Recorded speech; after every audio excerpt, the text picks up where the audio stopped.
In a quiet corner of the galaxy, far beyond where most star maps ended, the Tralix expanse shimmered with ancient starlight and drifting wreckage from wars no one remembered. There, on the green-blue world of Valerian Prime, the peaceful Valerian watched their skies darken. They'd once been explorers, artists, and thinkers-builders of crystal cities, and composers of songs that echoed through the minds of those who listened. But their harmony was shattered when the Drexery swarm returned. An enemy from legend, a race of hive-minded predators that consumed entire biospheres and left nothing behind but silence. In ages past, the Valari had been protected by stronger allies. Powerful civilizations now gone, vanished into the abyss of time, or retreating into secrecy. No one stood with the Valari now. The Drexery were already tearing through their border worlds, and their closest neighbors offered only excuses and apologies. With nowhere left to turn, the Valari did the only thing they could. Using forgotten technology and half-decayed memory matrices, they crafted a desperate message encoded in an ancient, nearly obsolete frequency, a signal their old protectors might recognize if they were still out there. The beacon was launched into the void, a call for help wrapped in sorrow and hope, meant for ears that no longer listened. But the galaxy, as always, held surprises. Light years away, on the edge of Sol's influence, a deep space listening array, operated by Earth's Stellar Outreach Command, picked up something strange. It wasn't a known language or a regular emergency code, but something older, something that didn't match any database exactly, yet felt familiar in its structure. Analysts worked in silence, decoding layer after layer until finally a message emerged. It wasn't meant for humans. It spoke of a peaceful people under attack, of cities burning under the wings of a swarm, of a plea not just for help, but for justice. For many on Earth, the name Drexari meant nothing. But to a handful of xenologists and military strategists, it rang with cold history. Records from derelict ships and ancient ruins had mentioned the swarm. Some dismissed them as myth. But now the myth was real, and someone was begging for a hand. Humanity had no treaties with the Valari, no alliances in the Tralix expanse, and no obligation to act. But obligation wasn't what moved Earth. Across military command centers, diplomatic outposts, and deep space colonies, a single truth began to spread. Someone out there needed help, and no one else was coming. In a closed emergency session, Earth's Defense and Exploration Council reviewed the signal. Some argued for caution, warning that it might be a trap, or that humanity was still too new to the galactic stage to interfere. But others, including Fleet Admiral Hanna Yurev, spoke plainly. If we wait until we're ready, we'll always be too late. The final vote was unanimous. Humanity would answer not with speeches or conditions, but with preparation. Across the Sol Defense Network, encrypted orders were issued. Shipyards shifted into overdrive. Blacktops! Crews were reactivated. Earth's deep-range exploration fleets were recalled and rearmed. And in the silence between stars, something stirred. Task Force Hammerfall, the UNSC's long-range rapid response unit, was mobilized under strict protocol. Their mission was simple: assess the situation in the Tralix expanse, protect civilian life, and contain the Drexery threat if possible. They carried no banners, gave no warning. They moved in silence, their ships cloaked in gravimetric shielding, riding the curve of folded space. Meanwhile, humanity's first diplomats to the Outer Rim prepared for something greater than negotiation. They were preparing to show a part of Earth that the galaxy hadn't seen yet. Not its greed or ambition or chaos, but its instinct to stand where others would walk away. Back on Valerian Prime, the Valari gathered around ancient stone halls as the last of their sky beacons fell. Their elders spoke of final days and brave ends. The young ones listened quietly, not knowing whether to cry or to hope. The swarm's shadow crept closer, blackening distant stars. But far beyond their reach, speeding silently through the dark, a human fleet closed in, not because they were asked, not because they were expected, but because they chose to. And somewhere deep within the flagship Resolve, a young communications officer stared at the Valeri's original signal, still playing, on loop, still calling into the void. She whispered to no one in particular, "You're not alone." And across the silent stars, fate shifted. The Valari waited in silence, watching the stars grow colder and the darkness creep closer. Days passed, then weeks, and no help came. Their remaining satellites showed the Drexery swarm advancing with chilling purpose, no breaks, no delays, no hesitation. Many among the Valari began to believe that their message had never reached anyone, or worse, had been ignored. But far beyond their sensors, things were already changing, quietly, unseen, without warning. Drexery scout vessels began disappearing. From patrol routes, no wreckage, no distress signals, no debris, just gone. Surveillance drones went blind near outer colony skies, their signals cut or jammed, their feeds scrambled. A Drexery listening post once used to track Valari's ship. Movement suddenly went offline. When a swarm fleet was sent to investigate, they found the post abandoned. The structure was intact, but every console was dark, every weapon removed, and every data core stolen. Even the air pressure had been carefully stabilized to suggest it hadn't exploded. It had simply been emptied. What the Drexery didn't know is that behind these strange events moved Task Force Eclipse, one of humanity's most secretive and specialized Black Ops units, sent ahead of Earth's main fleet. Eclipse had only one purpose: to prepare the battlefield before the enemy even realized one existed. Their ships were designed for silence, their armor built for shadows. Their orders were simple: disrupt Drexery operations, gather intelligence, and cripple their momentum without ever being seen. Using advanced cloaking fields and hacking drones, they mapped swarm movement patterns, tracked energy signatures, and disabled core relay systems from within. A single human agent could infiltrate a Drexery hive structure, plant a virus, and disappear before the alarm ever rang. Slowly, chaos began to spread through the swarm's outer network. Command units received delayed orders. Trolls were redirected into empty sectors. Supply ships missed rendezvous points. The Drexery, though powerful and terrifying in combat, were not used to uncertainty. Their systems relied on order, structure, and overwhelming force.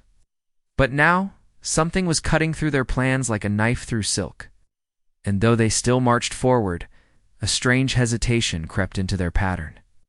Meanwhile, on Valerian Prime, the Valari started noticing changes they couldn't explain.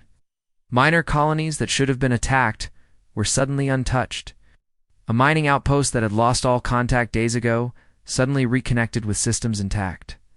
And no sign of an enemy approach. Even the skies felt different. A few sensitive minds, trained in the ancient art of Valeri, signal tuning, claimed to hear whispers in the static faint, unfamiliar pulses buried in background radiation. It was as if someone was moving just beyond their reach, clearing a path, but not asking for thanks. Then came the first real sign. A Valari defense team, investigating a wrecked Drexery skirmisher ship, found something odd. The enemy vessel had not been destroyed. It had been shut down from the inside. Central processor had been removed with surgical precision. And in one sealed compartment, etched into the metal in sharp, deliberate lines, was a symbol unknown. To the Valeria small blue circle, crossed by 3 silver lines. They didn't recognize it, but Earth would have. It was the seal of Task Force Eclipse. The rumors began quietly, like wind through the canyons. Someone was helping. Someone was striking the swarm and not claiming the glory. The Drexery, for the first time in their history, issued internal alerts about an unknown third force. Their fear was not of the Valari. They saw them as weak, but of something else. Something that moved in silence, fought with precision, and vanished. Before retaliation, human ships larger, slower vessels carrying supplies and troops had not yet arrived, but they were coming. The main fleet, traveling on stealth routes and protected by signal suppression fields, was moving through slip space, drawing closer. With every passing hour, Earth's command didn't want a dramatic entrance. They wanted to reach the heart of the conflict without warning. And when they did arrive, they wanted to strike with full force and clear intention. They had no formal alliance with the Valari, no promise had ever been made. The call for help had been clear, and humanity, shaped by centuries of hardship and war, had learned long ago what silence in the face of suffering meant. This was not about politics. It was about principle. As the invisible tension in the Tralix expanse grew heavier, factions across the region began to listen. Some believed the rumors of a hidden force were just hope dressed as myth. Others weren't so sure. Because if the Drexery were truly being hunted, if their forward stations were being dismantled without a single trace left behind, then something powerful was moving in the dark, and the balance of power might be shifting. Slowly, fear began to change shape. It no longer flowed just from the Drexery to the weak. It began to flow back toward the swarm itself, toward their leaders, toward the ones who had never known fear till now. And though no one had yet seen a human ship appear over a Valari sky, the feeling of something watching, protecting, waiting was growing stronger with every breath. Humanity was near. The Drexery, after weeks of unexplained losses and strange disruptions, finally uncovered the truth behind the sudden interference plaguing their movements. Their data analysts retrieved fragments of signal traces, silent footprints of cloaked ships, and the wreckage of a stealth drone marked with a symbol they didn't recognize until they cross-referenced it with old archives from the early contact period. It matched the insignia of Earth, that strange, chaotic world far from the core of galactic civilization. The news spread quickly through the Drexari command. At first, the response was laughter cold, bitter amusement at the idea that humans, a species barely past its adolescence in galactic terms, were meddling in matters far beyond their level. Earth was dismissed as a noisy backwater, filled with unpredictable minds and unstable politics. Their leaders called it an insult, a foolish mistake. "Let the humans come," the Drexery swarm commander hissed. "When prey stands in the path of predators." But that arrogance vanished the moment the Eclipse Armada arrived. Without warning, without a single transmission, a massive spatial fold tore open at the edge of the Tralix expanse. Space itself seemed to ripple and hum, and out of that distorted light emerged the full strength of Earth's response. First came the carrier's sleek, armored giants, shaped like wings of steel and plasma, each one layered with shielded hangars and electronic warfare arrays. Behind them flowed corvettes, ghost-like ships equipped with adaptive camouflage and AI-driven tracking systems, and the dreadnoughts appeared slow, towering, heavily armed, each bristling with rotating railgun batteries, kinetic lance arrays, and pulse cannons capable of punching through capital-class holes. The stars were suddenly crowded with Earth's silent watchers, moving into formation with cold discipline. They flew no colors except for a simple symbol projected from every hull, a blue sphere with a single silver line, Earth's unified emblem of defense. Valari, still watching helplessly from their planetary observatories, stared in awe and disbelief. They had never sent a second message. They had never pleaded for reinforcements. Yet here it was, a fleet larger than anything they had ever seen, arriving not to conquer, but to defend. And they needed it more than ever. A massive Drexery assault fleet had been detected, moving directly toward Valerian Prime, its formation. Thick with hive barges and swarm carriers, planning to finish what they started. The Valari, outgunned and outnumbered, had already begun evacuating their cities. But now Earth's ships stood between them and the storm. The battle began with no ceremony. The Drexery fleet, expecting fear, instead met resistance. Human forces didn't hesitate. They moved with terrifying coordination, jamming enemy signals and isolating strike groups before the first shot was even fired. Then came the opening. Salvarelgans tore through swarm carapaces. Drones swarmed Drexery carriers, and human fighters flew like streaks of light, weaving through enemy formations and leaving trails of destruction. AI command units aboard Earth's capital ships tracked every move, adjusting tactics in real time, anticipating Drexery swerves and shifts before they even happened.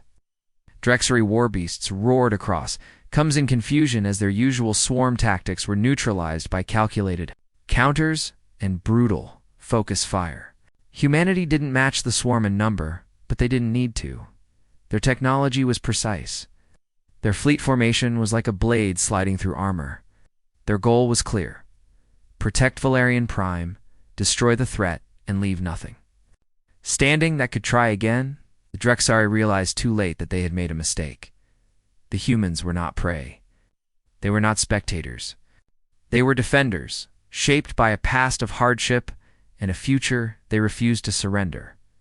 One by one, the Drexar ships fell. Some were torn apart by direct cannon fire. Others were disabled and left drifting, their command centers flooded with virus code from Earth's cyber warfare division. After hours of brutal engagement, what remained of the swarm fleet scattered and jumped away, leaving behind only wreckage and silence. The Valari watched it all from their skies. What they had thought was the end of their civilization became the moment of their survival. Earth hadn't come for territory. They hadn't asked for tribute. They hadn't even spoken a single word before defending a world that was not their own. And in that silence, the Valari understood something deeper than words. They had been heard. As the last fires died out in orbit, and Earth's fleet began its slow, steady patrol of the area, a message was finally transmitted to Valerian Prime. It was simple and direct, sent from the flagship Resolute Dawn. You are safe. We received your signal. We're here now. And with those few words, the galaxy began to see Earth not just as a new player, but as a force that would answer calls even when not invited. A fleet that shouldn't exist had arrived, not to be feared, but to remind the stars that some still remembered what it meant to stand and protect the battlefield. Above, Valerian Prime had gone silent, leaving behind drifting wreckage and the faint hum of Earth's ships standing vigil in orbit. The Drexari had been driven back, their defeat swift and undeniable. But Earth's warships did not press further or claim territory. Instead, they began rescue operations, scanning for escape, pods stabilizing collapsing satellites, and restoring broken communications grids, not just for themselves, but for the Valari. In the days that followed, while debris fields were cleared and system nodes brought back online, something even more unexpected happened. Nothing. Earth made no demands, no declarations, no requests for territory or resources. They had answered. A call fought a battle, and now they waited quietly, letting the Valari decide what came next. For a species that had just watched its enemy scatter and its unlikely savior appear from nowhere, the silence was almost more powerful than the battle itself. The Valari, still recovering from the shock of survival, sent a delegation to the human flagship Resolute Dawn, a ship now respectfully holding position beyond their orbital trade lanes. The diplomatic exchange was meant to be formal, but formality faded quickly in the quiet halls of the flagship's observation deck. The Valari, tall and crystalline in appearance, moved slowly, almost cautiously, as they met the human officers who had led the defense. There were no grand speeches, no long negotiations. In fact, for the first several minutes, no one spoke at all. The translator drones hovered between them, waiting. But the two species simply looked at one another, different in shape and origin, yet deeply similar in the way they carried the weight of recent pain. Finally, one of the Valari elders, her translucent features dimmed with age, stepped forward. She raised a hand not as a gesture of power or plea, but of connection, and gently placed it on the shoulder of Commander Elias Monroe, the human officer who had authorized the final strike. Against the Drexari fleet, the room stilled. Her voice, though soft, cut through the silence like starlight through clouds. We thought we were alone. Commander Monroe, a man hardened by years of silent deployments and shadow operations, didn't respond right away. But something shifted in his expression. He looked at the elder, then at the other Velaris scholars, protectors, survivors, and quietly said, "So did we." That exchange, only a few seconds long, changed everything. The moment was recorded by both sides, not for politics or records, but because it meant something deeper than any treaty could ever express. News of the simple conversation spread far beyond Valerian Prime. It traveled through encrypted channels, diplomatic wires, and unofficial whispers. In distant systems, species that had feared humanity's unpredictability now paused. Ow. Some who had ignored the Valari's original plea felt shame. Others, who had once thought Earth too reckless to be trusted, began to see the humans differently, not as invaders or opportunists, but as something rarer, a civilization that heard a voice not meant for them, and answered anyway. As days passed, Valari cities lit once more with life. Their surviving population emerged from underground shelters and orbital vaults, finding their skies clear and their systems restored. Human engineers refusing thanks, but offering tools worked alongside Valari builders to repair what was lost. Children from both species met in learning domes, sharing games and drawings with wide eyes and laughter that crossed all language. Earth's soldiers, when not patrolling the edges of space, quietly helped construct emergency hospitals and power arrays. No orders required it. They just did it. And through it all, no human ship dropped anchor to claim territory. No officer demanded alliance. No politician gave speeches about repayment. Instead, Earth's fleet stood like watchful guardians in the background, visible but respectful, ready to leave as quietly as they had arrived. It was this restraint that truly stunned the galaxy. Power was common. Many species had it. Power without control. Power without a price. That was rare. And in those quiet actions, Earth's reputation changed more than it ever could through force. Other civilizations, those who had remained silent when the Valari cried out, began to question themselves. Small diplomatic messages started flowing. To Earth, some cautious, some curious, all carrying a similar tone. Who are you really? Why did you help when you didn't have to? Back aboard Resolute Dawn, Commander Monroe received a final transmission from Valerian's Planetary Council. No grand alliance was proposed. No military partnership was drafted. Instead, the message was simple. Thank you for reminding us that the stars are not as empty as they seem. Monroe stared at the screen for a moment before forwarding the message to Earth's unified command. Then, with a rare smile, he looked out the viewport at the recovering planet below. The mission was nearly done, but the impact was only beginning. Somewhere across the stars, other voices would soon cry out. Not every message would be meant for Earth, but now the galaxy knew sometimes. Humanity listened anyway. The Drexery, once the nightmare of border systems and the unchallenged beasts of deep space, withdrew into the shadows of their own territories, licking wounds they never expected to receive. Their fleets shattered and scattered, no longer moved with the arrogance of conquerors, but with the careful tension of those who had seen something they could not explain and barely survived. For the first time in centuries, the swarm stayed. Still, watching their borders and waiting, no longer focused on expansion, but on defense. The reports that followed clipped transmissions, broken drone feeds, distorted emergency logs painted the truth for the rest of the galaxy. Earth, a species considered too young, too unpredictable, had met the Drexery in battle, and won. The images of the Eclipse Armada, emerging from folded space like silent titans, spread across space via countless channels. Weaker civilizations, the ones who had once kept their distress signals locked away out of fear or futility, began to wonder if the humans came for the Valari. Would they come for us too? Quietly, hesitantly, some of them began upgrading their old communication arrays, not to send for help but to be ready, just in case hope ever felt possible again. Meanwhile, the stronger powers, the core systems, the empires, the trade federations, began looking at Earth with new eyes. Not as a minor participant in diplomacy or a chaotic newcomer to the council chambers, but as a rising force that had bypassed permission, ignored protocol, and responded to a call they were never meant to hear. And yet Earth had asked for nothing, taken nothing, claimed nothing. It was this restraint, this focus, this unspoken discipline that made many across the stars nervous and, some deeply respectful. The Valari, once viewed as helpless pacifists, now stood with renewed dignity. Their voice in interstellar meetings carried more weight, not just because of their survival, but because of who had stood for them. They spoke of Earth not as protectors, to be worshipped, but as partners, to be remembered beings who had not spoken in promises, but acted in principle.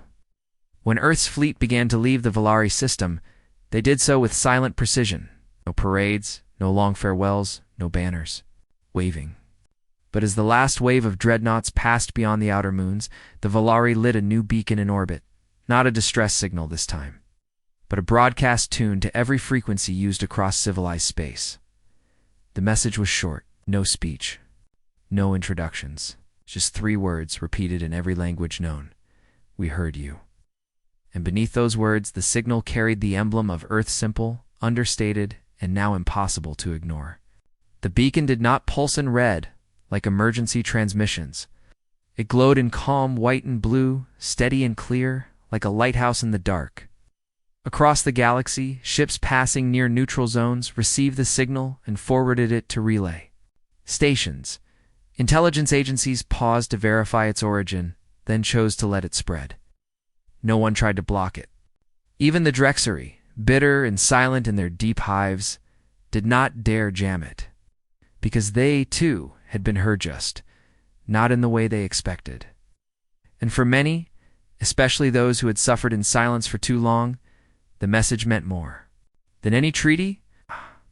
It was not a declaration of dominance, but a reminder. Somewhere out there, someone was listening. On Earth, far from the war zone, people returned to their lives slowly, quietly proud.